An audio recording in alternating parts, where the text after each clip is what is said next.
So let's talk about the power of high quality ingredients, because there is some ingredients that you're gonna start substituting into your cooking, and it's gonna immediately elevate your dishes and make you be more like a chef, more like the best cook in the family. So let's go through what some of those are.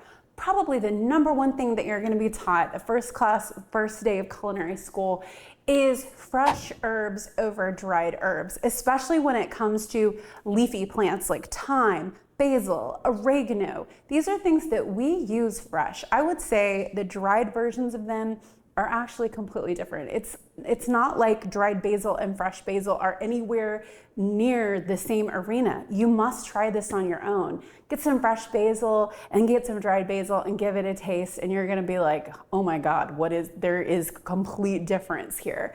One of the things that I've done, because fresh herbs can be expensive, and often you only need a little bit, is I started an herb garden. I grew them from seed. They're in my backyard. I actually have a cilantro plant that is going to take over my garden soon. It grew so big so fast.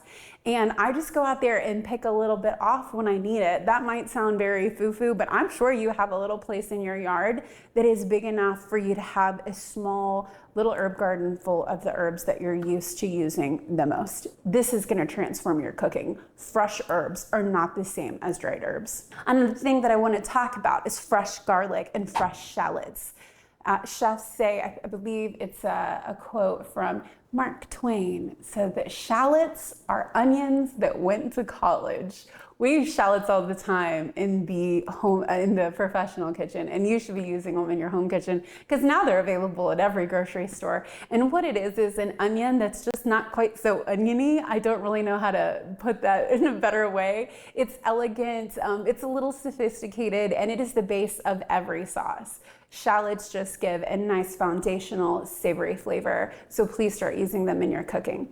When it comes to garlic, fresh garlic and dried garlic are completely different ingredients. I will never wail on dried garlic though, because dried garlic, whether it's granulated garlic or garlic powder, is great on the outside of the steak, along with onion powder, salt, and pepper. That is the basis for the steaks that I used to win steak contest in Las Vegas. So you have to have it. It's also what every steakhouse uses to make a delicious crust on your steak. It doesn't burn. You must use that dried garlic powder. Dried garlic powder is a gift to us. However, it's not the same thing as fresh garlic. Fresh garlic should be used anytime you're going to be doing something Italian. Anytime you want that fresh garlic flavor to really come through. I would say fresh garlic is used most of the time. The only time I would really use dried garlic is outside of protein, when you're gonna sear it on a steak or on the grill. But yes, do experiment with using fresh garlic. And by fresh garlic, I don't mean the squeezy stuff. I don't mean the little contraption, the little container that has it and you squeeze it out and you keep it. No. You have to chop it yourself. You must mince it yourself. You must use your little garlic press. Oh, please. You're not worthy of understanding how good garlic is to us if you don't want to dice it yourself. So next up, let's talk about butter. We've already gone into butter. You got to start finishing your dishes in butter. You got to learn about butter. As I've told you, I can't even put into words the dimension that butter adds to food. Butter is the proof that God loves you. You've got to start experimenting with butter. And when you financially can, you've got to try different types and higher versions of butter. And that's when you're really going to start to learn and grow and know what's available out there. Fresh citrus juice. You cannot use the little plastic lemon. My mother had it in her refrigerator. Fresh lemon juice and fresh lime juice are completely different. They have so many juicy, fresh flavors. And when you put them in that container, no mas. No, it's not good. I wouldn't even say it's a substitute. You must be using fresh. And here's a little extra. When it comes to the end of a dish, especially a savory dish, whether you're talking about a nice cream sauce or maybe even the end of a pot roast, Just a little couple squeezes of lemon juice for acidity brightens the entire dish. It adds dimension. Salt is going to be the thing that brings out the seasoning, the flavors, but it's that little pop of acidity. I want you to do this every day this week. Add a little drop of lemon juice to the end of all of your dishes. It is going to make things three-dimensional. It is going to give your dishes wow factor. And sometimes it should be lemon juice. That's kind of a neutral flavor. Lime juice is going to be more of a Mexican flavor or a Caribbean island flavor. But you know, even a little bit of red wine vinegar added to the end of dishes just gives that pop. That's going to really transform your dishes into a chef experience. So using real cheese from the block is always going to be better than using pre-grated cheese. Now, I'm a mom too, so there is pre-grated cheese in my refrigerator because sometimes we just have to be fast. But I'm talking about those meals when you really want to work on your cooking skills. You want to impress someone you love. Maybe it's the holidays. You want to use real cheese. You want to grate it yourself. And here's one of the reasons why. This is very important when it comes to Parmesan cheese. Parmesan cheese has a label on the rind, and it says some words in Italian, and it usually says where it comes from. This means that that Parmesan cheese has achieved a certain grade that the Italians say is worthy of getting, you know, the term Parmesan. That doesn't mean that all of the other cheese is not sold. It's usually sold to Americans, shredded, and it's sold at a premium.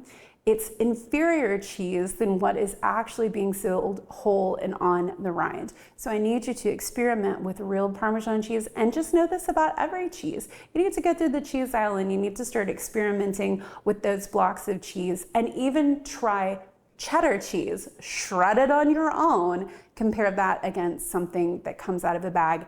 I think that you know already, but you'll see it is transformative. It changes the dish to have these fresh ingredients when you take that extra step. Another thing that you need to start sort of cataloging in your brain, maybe start a note on your phone, is what grocery stores or shops around you have the best of each ingredient.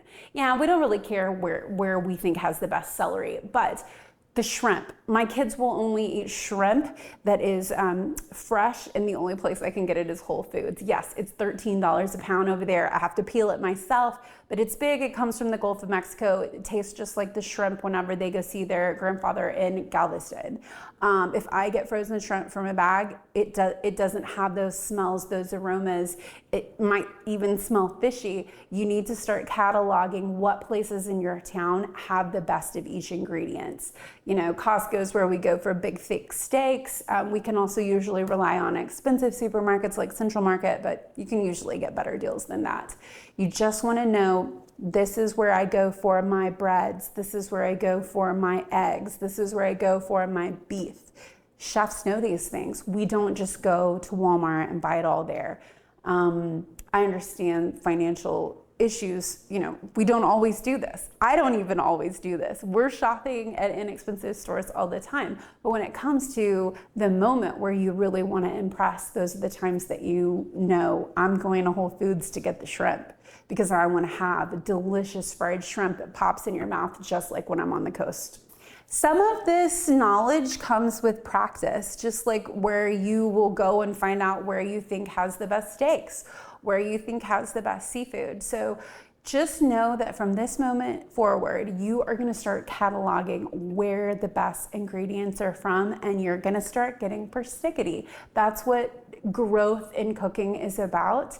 And just start making those notes and becoming more conscientious about knowing that high quality ingredients like fresh herbs, like shallots, like knowing where the best salmon is, that's really what's going to elevate your dish over a secret recipe.